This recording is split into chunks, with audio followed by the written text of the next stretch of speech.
वसई विरार महापालिकेवरती एक हाती सत्ता मिळवल्याच्या नंतर हितेंद्र ठाकूर पालिकेकडे पहिल्यांदा आलेले आहेत आणि आता स्वतः माझ्यासोबत हितेंद्र ठाकूर आहेत. तर आपण काय सांगणार, या ठिकाणी पुन्हा एकदा ठाकूरांचं वर्चस्व दाखवले आहे. कार्यकर्त्यांचं वर्चस्व, कार्यकर्त्यांच्या प्रेमामुळे, कार्यकर्त्यांच्या मेहनतीमुळे आम्ही निवडून आलो.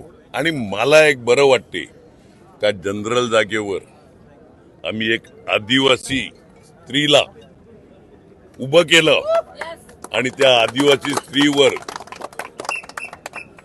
सगळेजण आरोप करत होते जनरल जागेवर आदिवासी स्त्री कशा करता. मी सांगितलं कर्तृत्वाला मी सीट दिलाय. आदिवासी समाज किंवा मी कोणाला कमी लेखत नाहीच, पण कर्तृत्वान स्त्री होती म्हणून रंजना आज महापौर. लोकांनी प्रेम केलं, कार्यकर्त्यांनी मेहनत केली. किती हजार मतांनी निवडून आलाय? 3,500 हजार. आपा ह्या पूर्ण प्रचारामध्ये गुंडागर्दी काढली, दहशतवाद काढला, प्रत्येक वेळी इलेक्शन मध्ये होतं, पण विधानसभेच्या परिवर्तनानंतर पुन्हा एकदा त्यांनी गुंडागर्दी दहशतवाद दाखवला आणि आपण या ठिकाणी आपलं इथलं वर्चस्व दाखवलं. मी कार्यकर्त्यांच्या जीवावर वर्चस्व दाखवलंय. गुंडागर्दी ते 35 वर्षापासून बोलतायत. होम यांच्याकडे आहे, मुख्यमंत्री यांच्याकडे आहेत, पंतप्रधान यांच्याकडे आहेत. बघा, कार्यकर्ते नाही ना यांच्याकडे, सगळे आहेत. माझ्याकडे कार्यकर्ते आहेत. तो दिवारमध्ये एक डायलॉग होता ना, मेरे पास माँ है, तसं मेरे पास कार्यकर्ते. त्याला पाडण्यासाठी मोठी ताकद लावलेली होती. मुख्यमंत्री या ठिकाणी आलेले होते. अनेक परराज्यामधले अनेक या ठिकाणचा उत्तर भारतीय मतदार असेल यांना कव्हर करण्यासाठी अनेक सेलिब्रिटी आणले होते. तरीही आपला विजय आहे. कार्यकर्ता जिंदाबाद. नेते, अभिनेते, परराज्यातले नेते, कोण गुजरातहून इम्पोर्ट केले, कोण राजस्थानहून, कोण यूपीहून, कोण बिहारहून. कार्यकर्त्याकडून इम्पोर्ट करणार.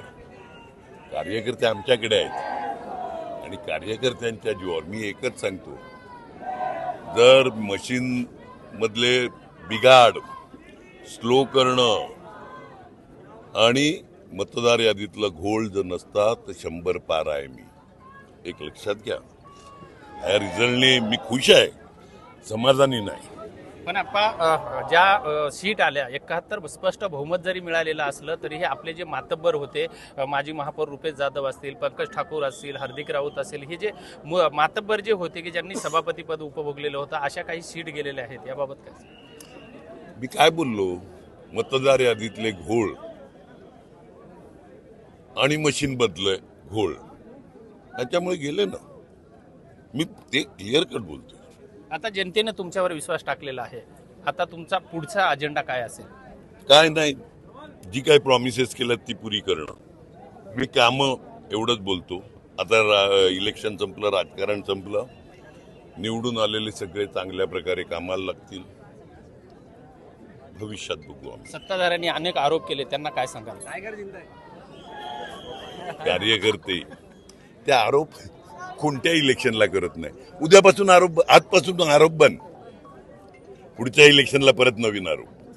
कळलं? धन्यवाद. निश्चित आपण बघितलेलं आहे की या ठिकाणी कार्यकर्ते जिंदाबाद. कार्यकर्त्यांनी या ठिकाणी माझ्यावर प्रेम केलं आणि निर्विवाद सत्ता आम्हाला मिळवून दिलेली आहे. आम्ही पुन्हा एकदा दहशतवाद ह्या सगळ्या गोष्टी निवडणुकीमध्ये करतात, मात्र येथील जनता आमच्या सोबत आहे असा विश्वास या ठिकाणी व्यक्त केलेला आहे. विजय गायकवाड, TV9 मराठी, वसई विरार.